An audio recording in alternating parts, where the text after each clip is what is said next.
조금 소란스러움이 있었는데 우리 집중하셔서 오늘 또 말씀을 나누고자 합니다. 지금 우리가 사는 시대는 이 하이테크의 시대라고 합니다. 이 말이 이해가 되는 게요. 대학교 입학 선물로 제가 받았던 게 삐삐라는 게 있습니다. 기억이 나시나요? 그런 게? 예. 제 기억으로는 제가 10만 원을 주고 모토로라에서 나왔던 그런 삐삐를 받았던 기억이 있습니다. 근데 대학교를 졸업할 때는요, PCS4이라는 걸 제가 들고 나왔습니다. 화면도 흑백 화면이었고요. 벨소리도 되게 촌스럽습니다. 띠리리리, 띠리리리, 뭐 이런 벨소리가 있었던 거였습니다. 근데 당시에는 삐삐를 사용하고 있다가 PCS를 봤을 때는 너무 큰 충격이었습니다. 근데 지금은 저희가 뭘 쓰고 있습니까? 다 스마트폰 쓰고 계시죠? 네. 앞으로 어떤 기술이 나올지 모르는데 굉장히 저희는 진짜 이런 기술 때문에 편리한 시대를 살아가고 있습니다. 또 우리가 사는 시대는요, 굉장히 풍요롭고 풍족하고 넘치는 시대가 되었습니다. 제가 초등학교 다닐 때는 이렇게 얘기하니까 제가 되게 너무 오래돼 보이긴 하는데 그때 어른들한테 교육받기로 밥그릇에 밥알을 남기면 안 됐어요. 남기면은 매일 듣는 잔소리가 이 쌀 한 토를 얻기 위해서 농부가 얼마나 고생을 하는 줄 아느냐. 근데 네가 이 쌀을 한 토를 남겨? 절대 남기면 안 됐습니다. 요즘 어떻습니까? 그런 잔소리 하시는 분들 제가 못 듣는 것 같습니다. 또 제 초등학교 시절에 보면은 바나나 이걸 먹으면은 이게 그렇게 큰 자랑이었어요. 이거 먹어보고 나서 이제 종교의 자랑이 되죠. 그리고 뒤에서 얘기해요. 제 바나나 먹어봤대. 네, 이런 얘기를 할 정도로 지금은 우습지만 그 당시에는 굉장히 그게 부러움이었습니다. 그리고 저는 그게 꼭 해보고 싶었거든요. 바나나 껍질을 누면 정말 만화에서 보는 것처럼 사람이 그렇게 미끄러지는지. 근데 요즘 누가 그렇게 바나나를 보면서 감동을 받으면서 그런 분은 없으시죠? 지금 바나나는 굉장히 흔한 과일이 되었습니다. 이렇게 우리는 풍요롭고 풍족하고 넘치는 시대를 살고 있는데 현대인들은 오히려 힐링이라는 말을 입에 달고 사는데요. 식사할 때도 힐링이 될 만한 음식을 먹자. 또 어디를 가도 힐링이 될 장소를 찾자고 그렇게 얘기를 합니다. 그러면서 오히려 문명의 편리함을 포기하고 자급자족하는 텔레비전 프로그램, 뭐 나는 자연이다 이런 거를 보며 힐링을 얻습니다. 근데 왜 이런 현상이 일어날까요? 많은 이유가 있겠지만 근본적으로 사람 마음속에 평안함이 없기 때문입니다. 편리함과 풍요로움이 꼭 평안함으로 연결되는 것은 아닙니다. 편리함과 풍요로운 시대를 사는 현대인들 내면에는요, 불안과 두려움, 또 장래에 대한 염려, 이런 것들이 꽉 차져 있다는 것을 보여주는 것입니다. 채워지지 않는 내면의 갈증이 있고 인생의 무게에 허덕거리고 무거운 짐을 지고 고통하는 것이 현대인들의 실존의 모습입니다. 그래서 우리 중에 교회를 찾는 분들도 계실 것입니다. 근데 오늘 말씀에는요, 이런 기대를 하고 교회에 나오신 분들에게는 상당히 당혹스러운 내용이 있습니다. 37절 말씀을 보시면 성경이 이렇게 얘기합니다. 큰 광풍이 일어나며 물결이 배에 부딪혀 들어와 배에 가득하게 되었더라. 예수님을 믿고 따랐던 사람들에게 큰 시련이 찾아왔습니다. 오늘 말씀을 대할 때 생기는 마음의 부담이 있습니다. 어떻게 예수님을 모시고 가는 배에 그렇게 큰 광풍이 찾아올 수 있지? 그리고 그 배에 타고 있던 사람들은요, 자신의 의지로 배에 타고 있던 사람들은 아닙니다. 순수하게 예수님의 말씀에 따르고자 순종했던 사람들입니다. 35절을 보시면 이렇게 얘기합니다. 그날 저물 때 제자들에게 이르시되 우리가 저편으로 건너가자 하시니 예수님이 먼저 제자들에게 가자고 하셨습니다. 예수님의 말씀에 순수하게 믿고 따랐던 사람들인데 그들 마음에 평안함이 주어지기는커녕 오히려 순종하는 모습 때문에 큰 어려움에 직면하게 되었습니다. 근데 이런 일이요, 성경 말씀에만 일어나고 있는 일이 아닙니다. 예수님을 믿고 순종해서 따라가다가 이 광풍을 만나는 것과 같이 낭패를 당하는 일들은요, 성도인 우리 삶에 지금도 아주 자주 경험되는 일입니다. 여러분, 예수 잘 믿으면 인생이라는 바다에 광풍이 오지 않던가요? 예수 잘 믿으면 가정에 문제와 어려움이 생기지 않던가요? 예수 잘 믿으면 직장에서 날마다 승승장구하시던가요? 절대 그렇지 않죠. 오히려 예수님의 말씀에 순종하기 위해 세상 흐름을 안 따르고 신앙의 양심에 꺼리는 일을 하지 않았다가 낭패를 겪는 적이 한두 번이 아닙니다. 뭐 믿어도 유별나게 믿네. 너만 예수 믿냐? 이런 비아냥거림을 얼마나 자주 듣는지 모릅니다. 반대로 이 예수 믿는지 아닌지 이 모르겠는 무늬만 그리스도인인 사람들은요, 갖가지 불법을 저지르면서도 아무런 거리낌 없이 잘 사는 모습을 저희가 자주 보게 됩니다. 신방을 하다 보면은요, 예수 잘 믿으려다가 낭패를 당한 분들이 한두 분이 아니십니다. 이렇게 예수님이 타신 배를 믿고 탔는데 광풍이 찾아온 것, 이것도 이해가 되지 않는데, 더 이해가 되지 않는 상황은요, 예수님의 말씀을 믿고 순종했던 사람들은 지금 죽을 고생을 하는데 평안하게 누워서 주무시고 계시는 예수님의 모습, 이거는 더더욱 이해가 안 돼요. 38절을 보면은 예수님의 모습에 대해서 이렇게 얘기를 합니다. 예수께서는 고물에서 베개를 베고 주무시더니, 여러분, 이 장면이 머릿속에 그려지십니까? 근데 이러한 모습 역시도 우리 삶 속에서 실제적으로 자주 경험되어지는 일입니다. 하나님의 자녀라는 내가, 그래도 하나님의 말씀대로 순종하며 살려고 했던 내가 지금 광풍을 만나 죽을 지경에 빠져 눈물만 흘리고 있는데, 어떨 때는 하나님이 나에게 전혀 관심이 없는 것만 같이 그렇게 느껴집니다. 어떨 때는요, 진짜 하나님이 주무시고 계시는 것처럼 그렇게 느껴질 때가 있습니다.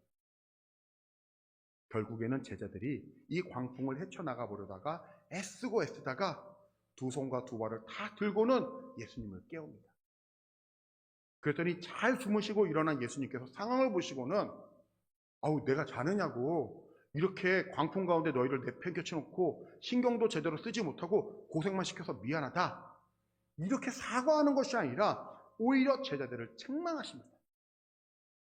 40절을 보면은 이렇게 책망을 하시는데요, 이에 제자들에게 이르시되 어찌하여 이렇게 무서워하느냐, 너희가 어찌 믿음이 없느냐. 제자들 입장에서는 너무나도 억울한 상황입니다. 제가 오늘 말씀을 통해서 나누고 싶은 것은요, 예수님을 따르고자 작정한 사람들에게 주어진 중요한 인생의 법칙이 있습니다. 오늘 말씀에는요, 예수님을 따르는 사람들이 그동안 오해하고 또 잘못 알고 있어서 신앙생활에 혼란을 가져왔던 중요한 몇 가지를 교정시켜 진짜 신앙생활을 하게 하려는 하나님의 기쁘신 뜻이 있습니다. 그 기쁘신 뜻을 세 가지로 나눠보려고 합니다. 첫 번째로요, 신앙생활은 광풍 속에서도 빼앗김을 당하지 않는 평안함을 소유하는 것입니다. 우리는 광풍이 불지 않고 인생의 순풍만이 있는 이것을 축복이라고 생각을 합니다. 그래서 날마다 구하는 것이, 하나님, 우리에게 순풍을 주시옵소서, 우리 가정에 순풍을 주시옵소서, 이렇게 간구합니다. 그러면서 하나님과 거래를 하려고 합니다. 하나님, 제가 지금 주일 성수하고 계신 거 아시죠? 바쁜데 나왔어요. 제가 없는 살림에도 쪼개서 지금 11조를 드리고 있는 거 아시죠? 그러니까 내 인생에 광풍이 불지 않도록 해주시고 순풍만 불도록 허락해주세요. 우리는 이런 기도를 할 때가 있습니다. 그런데요, 이런 거래는요, 이건 질이 좋지 않은 사람과 거래할 때 하는 것입니다. 당신이 내 뒤를 잘 봐주면 당신이 원하는 것, 이런 거랑 저런 거랑 내가 다 해주겠습니다. 어떤 사람의 연약한 마음을 교묘하게 이용하려는 저급한 종교에서나 또 이단 종교에서나 하는 짓입니다. 무속 종교에서 하는 것이 이런 것입니다. 굿을 왜 합니까? 지금 당신의 인생에 큰 광풍이 몰려오고 있으니까 빨리 이 구슬에서 액땜을 해야지만 광풍이 순풍으로 바뀐다는 겁니다. 이렇게 협박하듯이 불안감을 조성하면서 자신이 원하는 것을 얻어냅니다. 그런데요, 하나님이 주시는 축복의 본질은 고통이 없는 순풍으로 인도하는 삶이 결코 아닙니다. 하나님이 우리에게 원하시는 축복의 본질은요, 그 무서운 광풍 속에서도 빼앗김을 당하지 않는 그런 내적 평안함을 가지는 것입니다. 우리가 예수님의 말씀에 잘 순종해도 우리 인생에 광풍이 올 수 있다는 사실을 결코 잊어서는 안 됩니다. 예수 잘 믿는 가정에도요, 어려움이 찾아올 수 있습니다. 예수 잘 믿는 사람도 사업에 실패할 수 있습니다. 오늘 말씀에서도 제자들을 꾸짖는 내용을 자세히 살펴보면요, 어찌하여 이렇게 무서워하느냐? 너희가 어찌 믿음이 없느냐? 이렇게 꾸짖고 계십니다. 예수님은요, 무서워하고 있는 그 상황을 꾸짖고 계시는 거예요. 지금 광풍을 두려워해서 그 결과 마음의 평안을 빼앗버린 것, 이것을 꾸짖고 계시고요, 그것이 믿음이 없는 것이다라고 말씀하십니다. 저는 오늘 설교를 준비하기 위해서 이 말씀을 묵상하다가 처음에는요, 이 제자들이 예수님의 말씀을 듣고 배에 탔다가 죽을 고생을 하고 있는데 평안히 누워 자고 계신 이 예수님을 도저히 이해할 수가 없었어요. 오히려 예수님에게 화가 나고 섭섭하기도 했습니다. 저한테도 그렇게 하시는 것 같아서 마음에 막 서운함이 막 생겨났습니다. 근데 제가 오늘 말씀을 묵상하다가 광풍 가운데 주무시는 예수님에게서 진짜 중요한 교훈을 얻게 되었습니다. 우리 생각에는 꼭 죽을 것 같고 또 이 인생이 끝장난 것 같은 그런 위기 속에도 동요하지 않으시고 평안함을 빼앗김을 당하지 아니하시는 그 예수님의 모습을 통해서 우리에게 가르쳐주고 계신 것이죠. 광풍을 보면서 예수님마저 막 동요하시고 마음에 평안함이 없어서 안절부절 못하시는 그런 모습을 보여주지 않으시고요, 평안하게 주무시는 모습을 통해서 우리에게 큰 교훈을 주고 계셨던 것입니다. 오늘 말씀을 통해서 제 마음에 큰 소원이 생겼습니다. 하나님, 저도 예수님처럼 이 무서운 폭풍 속에서도 빼앗김 당하지 않는 그런 강한 내적 평안함을 주시옵소서. 목회하는 저에게도 날마다 순풍을 달라고 기도할 것이 아니라 사회 소망마저 보이지 않는 상황 속에서도 예수님처럼 평안히 잘 수 있는 그런 내적 평안함을 주시옵소서. 이런 기도의 소원이 저뿐만이 아니라 우리 동함의 모든 성도님들의 기도가 되시길 주님의 이름으로 축복합니다. 두 번째로요, 이 내적 평안함은 예수님이 함께 하시는 인생은 망하지 않는다라는 그런 확신이 있을 때 가능한 것입니다. 지금 광풍을 보면서 제자들이 가졌던 두려움은요, 예수님에 대한 신뢰가 부족했기 때문에 생긴 것입니다. 38절을 보시면은요, 제자들이 깨우며 이르되 선생님이여 우리가 죽게 된 것을 돌보지 아니하시나이까.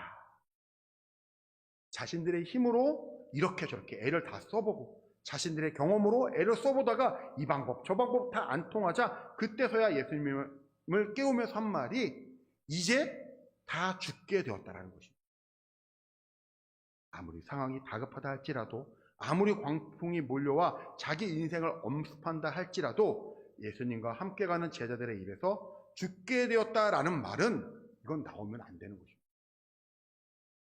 오늘 이 땅에서 성도로 살아가는 우리의 인생이라는 것이 참 힘듭니다. 목회도 여러분이 생각하는 것보다 조금 더 힘듭니다. 또 직장생활 하시는 성도님들도요, 우리가 생각하는 것보다 조금 더 힘들어요. 자영업 하시는 분들은 요즘은 볼 때마다 정말 짠합니다. 가정에서 아이들과 씨름하시는 분들, 이분들도 다 힘들어요. 우리 모두가 다 지금 힘들고 지쳐 있어요. 그래서 어떨 때는요, 예수님이 주무시는 것만 같이 느껴지는 상황 속에서 안절부절 못할 때도 있습니다. 그러나 성도인 우리가 잊지 말아야 할 것이 있습니다. 하나님의 백성인 우리는요, 인생의 광풍 속에서 절대로 죽지 않습니다. 여러분, 힘드시면 하나님 앞에 투정하셔도 돼요. 우리의 아버지가 되시는 하나님께서 그 정도로 못 받아주시겠습니까? 힘들다고 도와달라고 투정 부리고 어리광도 부릴 수 있습니다. 때를 쓰셔도 괜찮습니다. 그러나 죽게 되었다라는 말은 이 말은 하시면 안 됩니다. 지금 예수님이 우리의 인생이라는 배에 함께 타고 계십니다. 여러분, 예수님이 누구십니까? 나 하나를 구원하기 위하여, 나와 함께 하시기 위하여 하늘의 모든 영광을 버리고 비천한 인간의 형상을 믿고 성육신하신 그런 하나님이십니다. 여러분, 예수님이 누구십니까? 우리의 모든 간구도, 우리의 모든 생각도, 우리의 모든 꿈과 모든 소망도, 우리의 모든 괴로움도 다 바꾸실 수 있는 분이 바로 예수님이십니다. 그런 예수님에게 죽게 되었다라는 말을 하시면 얼마나 섭섭하시겠습니까? 지금 우리 성도님들 가운데 어떤 문제를 갖고 씨름하는데 아무리 기도해도 응답이 없다고 느끼시는 분들 계시죠? 문제를 해결하기 위해 열심히 매달리고 열심히 노력하고 있는데 예수님이 꼭 주무시는 것만 같이 그렇게 느껴지는 상황에 계신 분들도 있으시죠? 역설적이지만 그것이 우리에게 희망이 됩니다. 아무리 매달리고 아무리 기도해도 응답 안 주시고 주무시는 것 같은 그런 상황은요, 그것이 망할 상황이 절대로 아니라는 것입니다. 내 생각에는요, 지금 당장 해결이 안 되면 이게 망할 것만 같아도요, 그럼에도 예수님이 아직 주무시고 계신다는 것은요, 결코 망하지 않는다는 거예요. 그러니까 그런 상황 속에서 우리의 평안함을 빼앗기지 마시길 바랍니다. 그 당시 배에 타고 있던 제자들은요, 이미 예수님의 능력을 본 사람들이에요. 예수님께서 문둥병자를 고쳐주시고 수많은 귀신들을 쫓아내시고 또 다양한 병든 자들을 고쳐주시던 그런 기적을 옆에서 직접 목격했던 자들입니다.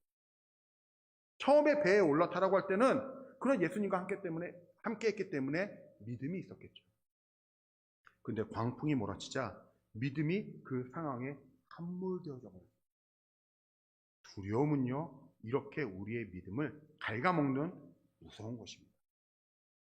오늘 이 예배 가운데 하나님을 신뢰하는 그런 믿음이 회복되시길 바랍니다.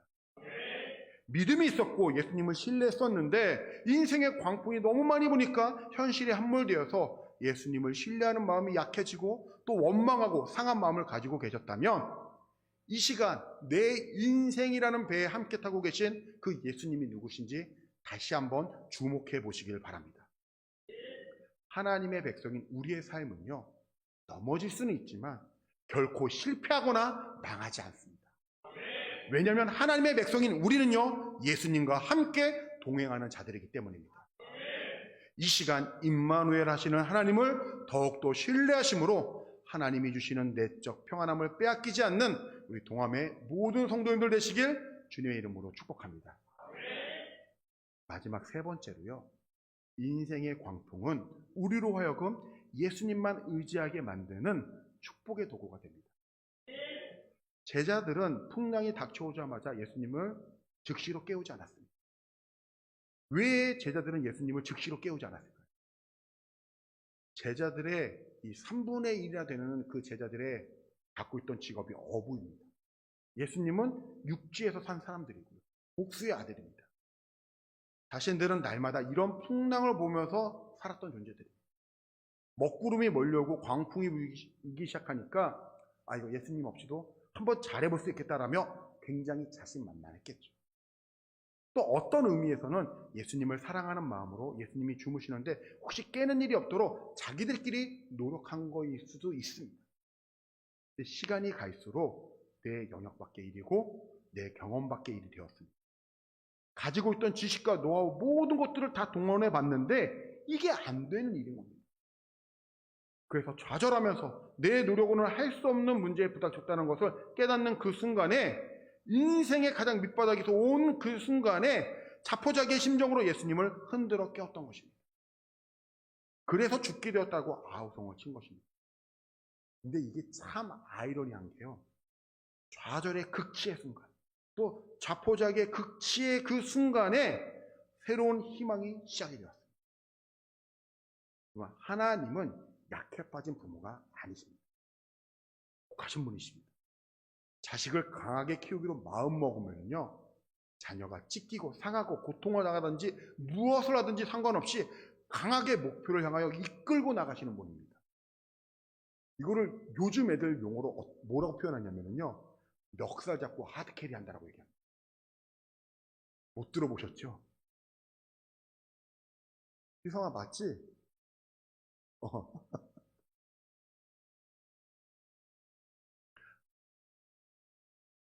하나님은 오늘도 우리를 지켜보고 계십니다. 우리의 힘이 더 빠질 때까지 내가 의지하고 있던 알량한 지식, 생각, 경험, 자존심 이 모든 것들을 다 내려놓을 때까지 하나님께서는 기다리고 계십니다.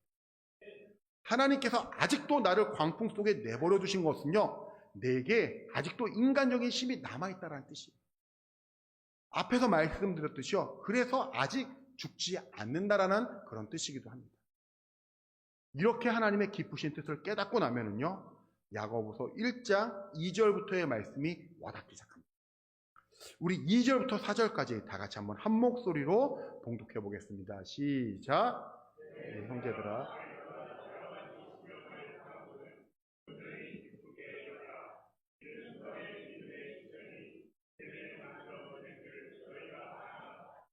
인내를 온전히 이루라. 이는 너희로 온전하고 구비하여 조금도 부족함이 없게 하려 함이라. 아멘. 이 모든 시련을 통한 또 완성을 향한 몸부림의 극치는요, 이 다음 5절에도 나오져 있는데요. 우리 5절도 다 같이 한번 한 목소리로 봉독하겠습니다. 시작. 너희 중에 누구든지 지혜가 부족하거든 모든 사람에게 후히 주시고 꾸짖지 아니하시는 하나님께 구하라. 그리하면 주시리라. 아멘. 우리의 입술에서 이런 고백이 나오길 하나님께서는 지금 기다리고 계십니다.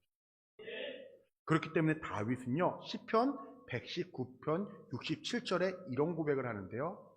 고난당하기 전에는 내가 그릇 행하였더니 이제는 주의 말씀을 지키나이다. 심지어는 71절에 이렇게도 고백합니다. 고난당하는 것이 내게 유익이라. 이로 말미암아 내가 주의 율례를 배우게 되었나이다. 인생의 광풍이 왜 우리에게 유익이 됩니까? 하나님이 사랑하는 자에게 왜 광풍을 허락하십니까? 우리 인생의 광풍이 유익이 되는 것은요, 이로 인하여 내가 주의 율례를 배우게 되었기 때문입니다. 어떤 율례입니까? 하나님께서는 순풍을 축복이라 생각하지 않으신다라는 것과 오늘도 광풍 속에서도 빼앗김 나가지 않는 어떤 그런 내적 평강과 강한 하나님의 능력을 소유하기를 원하신다는 것을 인생의 광풍 속에서 우리가 배워나가기 때문입니다. 오늘 말씀을 이제 마치려고 합니다.